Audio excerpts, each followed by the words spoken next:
E eu queria compartilhar com os irmãos. O texto é grande, mas eu vou ler só um versículo e depois eu vou falar um pouco sobre o texto.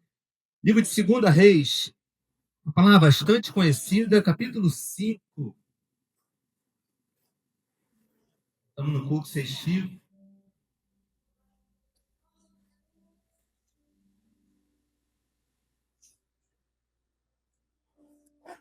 Glória a Deus. Capítulo 5 seria do 1 ao 14, mas eu vou ler só o 14 para a gente ganhar tempo. Depois a gente vai lendo os próximos versículos. 2 Reis, capítulo 5, tem como tema Naamã curado da lepra.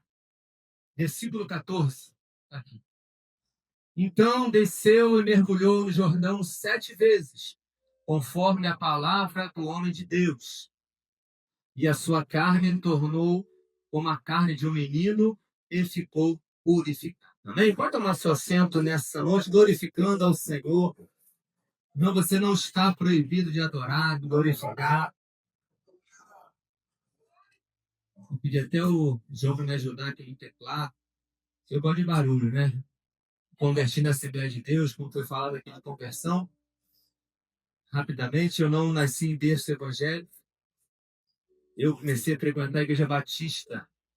Quando acabava o louvor, eu saía para o baile. Só para vocês entenderem como é que é. Mas quando eu vim para Niterói, onde eu conheci minha esposa, eu comecei a frequentar uma Assembleia de Deus. E ali, eu ia me achando muito para a igreja. Eu era forte, né? Então eu ia de camiseta, eu ia para aparecer, né? Lá para arrumar uma namorada. E muitos aqui talvez já fizeram isso. E o Senhor me alcançou, né? O meu sogro já é falecido, ele era presbítero, professor da escola dominical. E ali ele nos ensinou, e ali eu me converti. Ali eu cresci na casa do Senhor, né? Sempre quis trabalhar na casa do Senhor, e ali eu desenvolvi o meu ministério. Sou grato a Deus, já estou com a minha esposa há 26 anos, 24 anos, nós estamos casados há 18 anos, temos 2 filhos, e Deus tem feito maravilhas em nosso meio. Irmãos, o texto que nós lemos, ele é um texto que fala sobre a cura da lepra de Naamã. Mas eu não queria falar sobre isso nessa noite, porque o Senhor me trouxe algumas reflexões através desse texto e falou ao meu coração no dia de hoje, assim como diz aqui no versículo 1, quando fala de Naamã. Pode colocar, por favor, a gente consegue ler junto. E Naamã, chefe do exército do rei da Síria, era um grande homem diante do seu senhor e de muito respeito, porque por ele o Senhor dera livramento aos sírios e era este varão valoroso, porém ele era leproso. Irmãos, quando eu li esse primeiro versículo, o Senhor trouxe uma palavra no meu coração, onde aqui Deus, ele apresenta Naamã, as faces de Naamã. Ele apresenta Naamã para a sociedade, onde ele era forte, valente, corajoso, respeitado. Talvez muitos olhavam para ele e apostariam tudo que tinha por esse homem. Porém, ele era leproso. Ele se mostrava algo que talvez muitos não conheciam quando ele não estava com essa armadura. E quando eu lia esse versículo, o Senhor me fez escrever. Quantas vezes nós queremos mostrar para a sociedade o que não somos? E depois nos frustramos e queremos colocar a culpa até em Deus. Irmão, Deus nos fez a imagem e semelhança dele. E muitas vezes nós queremos colocar a mão onde não alcançamos. Queremos comprar coisas que não podemos. Queremos vestir um estilo para agradar a sociedade, mas que desagrada ao Senhor. Muitas vezes temos comportamentos que, de maneira inadequada, nós queremos impressionar aquele que está do nosso lado. Muitas vezes somos pressionados no nosso trabalho, na faculdade, ou até mesmo no dia a dia, com os nossos amigos, onde muitos não fazem parte, não professam a mesma fé. E nós queremos fazer como eles. Para quê? Para impressionar, mas não, irmãos. Não. Nós precisamos ser diferentes. Muitas vezes nós nos agimos como meninos, onde hoje Deus já nos deu maturidade para entender que o reino de Deus, ele é vencido à força. Diariamente, nós lutamos para alcançar o reino dos céus.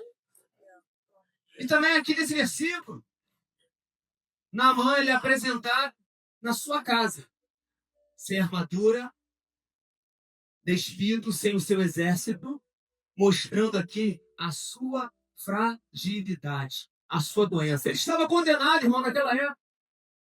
Ele estava condenado. E aqui eu anotei, quando nós recebemos uma palavra do homem, porque quando somos condenados pelo homem, irmão, só Deus para nos livrar. Não é assim? Muitos sabem, eu sou enfermeiro, o médico condena mesmo. Diz, não tem mais jeito. Faço parte do cuidados paliativos. E vejo muita gente falecer. E quando o médico fala, está condenado, irmão, está condenado mesmo. É só uma questão de tempo. É só uma questão de chamar a família, de chamar os amigos, se despedir, porque vai descer a sepultura. Porque para o homem não tem mais nada a fazer. Mas como os varões cantaram aqui, se Deus é por nós, quem será para nós? Quem será contra nós? Para Deus não há impossível. Então, quando o homem te condenar, creia que o Senhor tem vitória para você, para a tua casa, para a tua família. Quando estamos condenados, irmãos, nós temos duas opções. Se entregar à morte, desistir de tudo. Foi falado aqui pela manhã do profeta Elias. Ou continuar vivendo e aguardar a vontade do Pai. Irmão, entende uma coisa. Deus é Deus para curar. Mas Ele não vai curar todo mundo. Deus é Deus para salvar. Mas nem todo mundo quer ser salvo. Deus é Deus para libertar. Mas nem todo mundo quer ser liberto. O Evangelho é questão de escolha. Porque não existe filhos preferidos, mas há filhos que preferem estar mais perto do Pai. Então, irmão, entenda uma coisa. Quando o homem condenar você, saiba que Deus tem uma palavra de vitória para a sua vida. E voltando aqui dizendo que Naamã chegava em casa, ele tirava a sua armadura e ele se mostrava quem ele é. Tirando, colocando, eu não enxergo mais uma vírgula da perto. Então eu coloco para ler, tiro para olhar para vocês. Se eu botar, eu não enxergo nada na minha frente. Então, irmão, me perdoe, mas eu vou tirar e falar algumas vezes. A idade chegou, né? Passou dos 40, é isso que acontece. Então, como eu estava dizendo, na casa dele, irmão, só quem conhecia ele era quem convivia com ele. Será que isso acontece conosco? Estamos na rua, estamos no nosso trabalho, as pessoas olham para nós, pensam N coisas, nos olham bem vestidos, nos olham com uma aparência boa, mas só Deus sabe quem somos quando chegamos na nossa casa. E quando eu preparava essa palavra, Deus me fez lembrar da minha caminhada lá na Ponta da Areia, onde eu adorava abrir a igreja, varrer a igreja, fazia tudo. Sabe aquele que faz tudo lá na primeira bolsa, quer fazer tudo. E aí eu fui consagrado auxiliar de trabalho, a diácono, eu fui a presbítero. E aí, quando chegou o momento, o Senhor, a igreja foi reunida e eu teria que ser consagrado ao pastor. E aí eu falei, eu? É tão novo. Falou, você. E aí eu fiquei lembrando, anotei, foram dias de lutas, né? Foram 3 anos estudando, fazendo seminário. Foi um ano estudando lá na Assembleia de Deus, lá do Rio de Janeiro, curso de ordenação ministério, só para obreiros. E foram muitas coisas. Eu lembro que eu tive que tirar todas as certidões negativas da minha vida, Receita Federal, Polícia Civil, Exército, Militar, tudo. Você não podia ter nenhuma restrição, porque senão a convenção não te aceitava.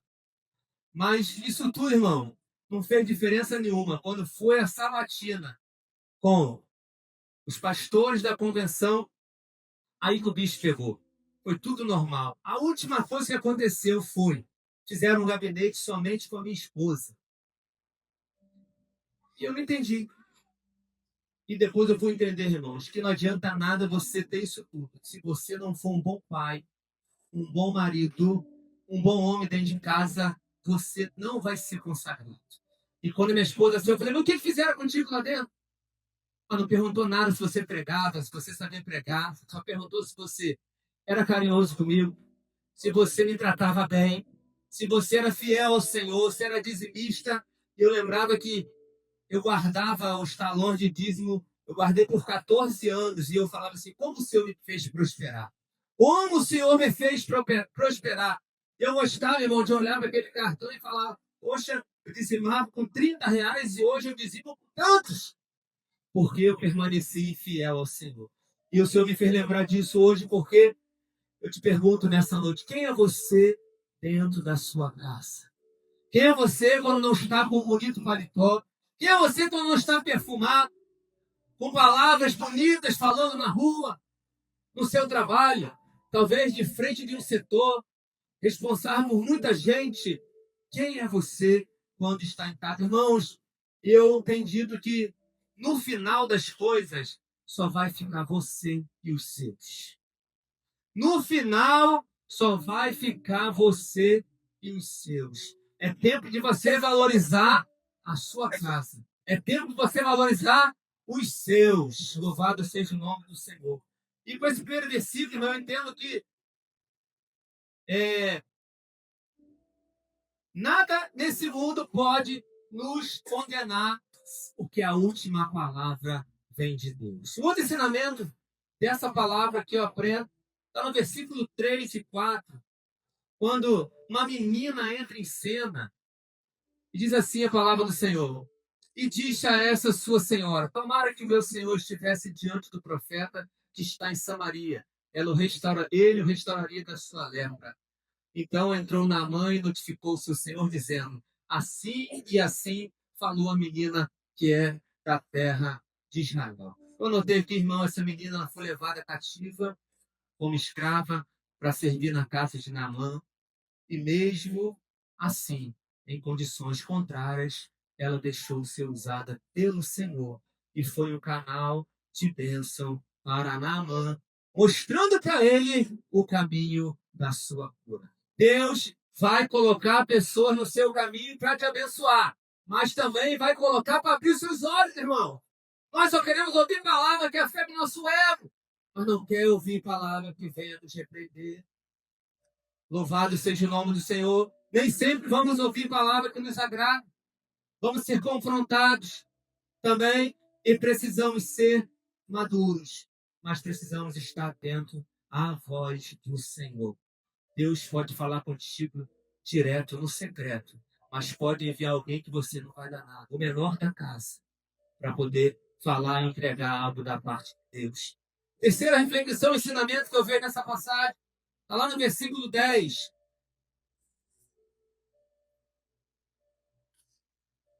Então, Eliseu lhe mandou um mensageiro dizendo, vai, lava-te 7 vezes no Jordão e a tua carne te tornará e ficarás purificado. Essa passagem, irmão, mostra o poder de Deus através da palavra usada pelo profeta Eliseu. Basta uma palavra de Deus para que o milagre possa acontecer na sua vida. Irmãos, não precisa fazer malabarismo. Às vezes queremos ver coisas sobrenaturais para crer e perdemos as bênçãos de Deus que prepara coisas do simples para nós. Nós, muitas das vezes, não louvamos a Deus nas coisas pequenas. Queremos ver coisas grandiosas e extraordinárias. E nos frustramos com o Senhor. Irmãos, Deus não é homem para que minta, nem filho do homem para que se arrependa. O que ele prometeu, ele vai cumprir na minha e na sua vida. Apenas creia que o milagre vai chegar. Louvado seja o nome do Senhor. Não importa, irmão, se você é grande ou se você é pequeno, se você é rico ou pobre, se você é forte ou fraco, com um bom cargo ou desempregado. Não importa se você senta no púlpito ou se você fica lá na porta ou limpa a igreja ou está lá no estacionamento. Deus não faz acepção de pessoas. Ele usa você de forma poderosa. Quantos querem ser usados pelo Senhor aqui nessa noite? Louvado seja o nome do Senhor. E uma quarta reflexão, irmãos, está aqui no versículo 13, é o que eu mais gosto. Esse versículo é o que eu mais gosto. Então chegaram-se a ele os seus servos, e lhe falaram e disseram: Meu pai, se o profeta te disser alguma grande coisa, porventura não a farias? Quanto mais dizendo-te ele, lava-te e ficarás purificado. Irmãos, por que eu gosto desse versículo e ele me chama a atenção? É porque Deus nos alerta nessa noite. Escolha andar com pessoas que vai estar com você nos momentos bons e principalmente nos momentos ruins. Aquele que vai sempre te incentivar e não vai ficar só apontando os seus erros. Irmão, sabe aquele amigo que só sabe te acusar? Sabe aquele amigo que só sabe te apontar? Você faz 10 coisas boas e quando você tem um erro, ele te aponta. Ele não se alegra com você nas coisas boas, mas ele te aponta o erro. Irmão, sai fora. Isso é inveja, isso é coisa do cão. Não dá para andar com qualquer pessoa. É igual quando o jovem vai arrumar uma namorada. Pode arrumar em qualquer lugar, porque depois ela se converte. Irmãos, a porcentagem é grande de quantos se desviaram do que quantos se converteram depois que começaram a namorar. Porque o mundo tem tentado atrair os jovens de todas as maneiras. Por isso que nós temos orar e nos fortalecer, porque Deus tem cuidado de nós. Irmão, aprenda a andar com pessoas que têm palavras certas para você na hora da dificuldade. Você tem que andar com gente que, irmão, na hora que você estiver passando na prova, vai estar junto com você. Pessoas que podem te ajudar. Nós aprendemos tanto, irmão, a repartir o pão. Mas primeiro a gente pensa na gente para depois pensar no próximo. E tem uma coisa que eu aprendi com o Senhor, irmão, eu adoro servir. Que é coisa melhor do mundo do que você servir. Eu vou numa festa, eu fico querendo pegar para servir o salgadinho. Eu gosto muito de servir. Eu falo no meu trabalho que eu fico muito feliz quando eu vejo as pessoas avançarem, as pessoas crescerem. Eu posso falar porque está aqui. Eu acho maravilhoso, eu acho lindo o pastor Kleber pregando, uma inteligência em pessoa. Eu gosto demais. Eu fico muito feliz quando eu vejo que as pessoas se desenvolveram. Pessoas que não davam nada e hoje cresceram, desenvolveram. Então, a gente tem que se alegrar quando o irmão alcança a vitória. A gente tem que se alegrar mesmo quando as pessoas passam o concurso. A gente tem que se alegrar, porque assim o Senhor tem nos ensinado. Chorar com os que choram, se alegrar com os que se alegram. Pessoas que vão sorrir com suas vitórias, chorar com as suas perdas. Que vai ser fiel a você em todo o tempo, mesmo em circunstâncias contrárias. A gente vê muito isso acontecendo. Enquanto você tem alguma coisa, tem sempre alguém ao seu lado. Quando você está no fundo do poço, as pessoas somem. Aí eu volto a falar naquela palavra. Quem vai estar com você são os da sua casa. Por isso, muitas vezes, nós valorizamos muito lá fora o que vão pensar de mim, as minhas atitudes. Eu estou muito preocupado com o que os outros vão falar e não estou deixando de se preocupar com a minha casa. Deus tem me incomodado muito com isso, irmão, nos últimos dias. E eu tenho tentado trabalhar, dar o meu melhor no trabalho. Eu coordeno um CTI com mais de 100 pessoas. E eu treinei essa semana falando sobre empatia. É você se colocar no lugar do outro. As pessoas estão sem paciência. As pessoas estão sem empatia um com o outro. As pessoas estão aceleradas. As pessoas não têm olhado para o outro de uma maneira especial, irmão. Eu falo que nós precisamos ter humanidade, humanização. Nós precisamos ser empáticos. Nós, às vezes, falamos coisas que não fazemos. É aquela questão de pregar o que eu não vivo. Eu não posso falar aquilo que eu não vivo. Eu preciso pregar o que eu faço. Eu preciso ser íntegro. Eu preciso ser de caráter. Eu preciso ser diferente, porque assim o Senhor me fez. Eu digo que nós não somos melhores do que ninguém, mas buscamos ser bons todos os dias, porque o Senhor é bom e a tua bondade dura para sempre. E para finalizar, irmãos, eu anotei aqui uma coisa que até para mim eu achei burro. O servo de Deus não usa máscaras. Ele tem que ter caráter, ser íntegro e verdadeiro. A palavra do crente é sim, sim, não, não. Que passar disso é de procedência maligna. Você precisa ser homem ou mulher de uma palavra só. Fala e faça. Não coloque dúvida, irmãos. É muito ruim quando você fala alguma coisa e coloca dúvida na pessoa. Perde a confiança. Você precisa ser íntegro. Você precisa ter palavra. O crente tem que ter palavra. Se falou, está falado. Não volta atrás. Amém? Louvado seja Deus. E eu creio, irmãos, que assim como essa palavra tocou no meu coração, tocou em mim, eu creio que nessa noite Deus também quer transformar pessoas aqui nessa noite. A vida te acha que não acontece conosco, né? Mas desde de manhã há um avivamento aqui nessa igreja diferente.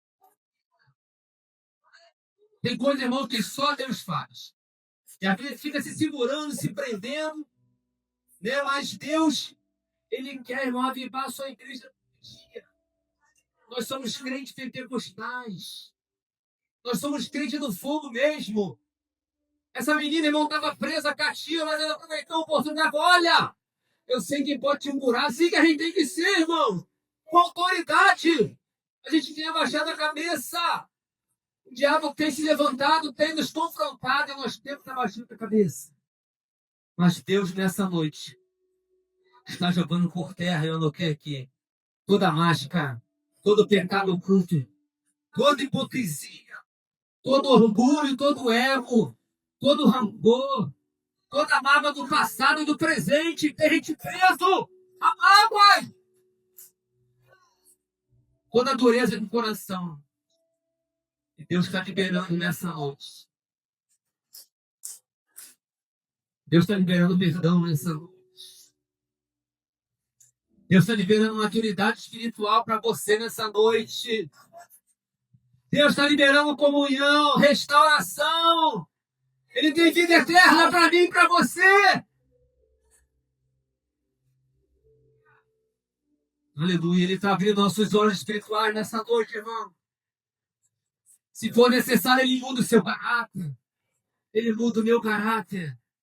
Mas Ele não vai te perder nessa noite. Ele não vai te perder nessa noite, porque Ele tem uma grande obra a fazer na sua vida.